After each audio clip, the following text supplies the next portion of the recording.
నా పేరు doctor Anil Kumar Naral international cardiologist సెండ్నీ సిటీ హాస్పిటల్స్. ఈ జీరియాటిక్ పాపులేషన్ అంటే ఎవరు? 80 ఏళ్ల కంటే ఎక్కువ వయసు ఉన్న వాళ్ళని మనం జీరియాటిక్ పాపులేషన్ కింద కన్సిడర్ చేస్తాం. వీళ్ళలో ఉండే మెయిన్ ప్రాబ్లమ్స్ ఏంటి?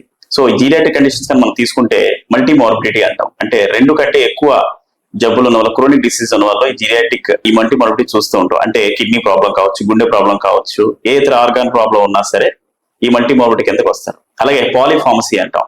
5 కంటే ఎక్కువ మందులు వాడే వాళ్ళని పాలిఫార్మసీ కండిషన్ కింద వస్తారు. అలాగే 10 కంటే ఎక్కువ వాడాలని పాలిఫార్మసీ కండిషన్ కిందకి వస్తారు. అలాగే జీరియాటిక్ సిండ్రోమ్స్ అంటాం. అంటే తరచుగా పడిపోవటం కానీ, అంటే ఫాల్స్, అలాగే డిప్రెషన్ లో ఉన్న వాళ్ళు కానీ, డిమెన్షియా ఉన్న వాళ్ళు కానీ, మతిమరుపు ఉన్న వాళ్ళు కానీ, ప్రెషర్ అల్సర్స్ ఉన్న వాళ్ళు కానీ, యూరినరీ ఇన్కాంటినెన్స్ అంటే యూరిన్ మనం ఎక్కువ బిగపట్టలేకపోవడం కానీ. ఈ అల్సర్స్ కూడా ఎక్కడ ఫామ్ అవుతాయి అంటే మెయిన్ గా బ్యాక్ సైడ్ నడుము భాగంలో, అలాగే అరికాల భాగంలో ఫామ్ అవుతూ ఉంటాయి. అలాగే ఇంకోటి మనం జీరియాటిక్ పీపుల్ లో చూసేది ఫ్రయాలిటీ. అంటే ఏ చిన్న డ్యామేజ్ జరిగినా, ఏ చిన్న దెబ్బ తగిలినా ఫ్రాక్చర్స్ అవుతూ ఉంటాయి.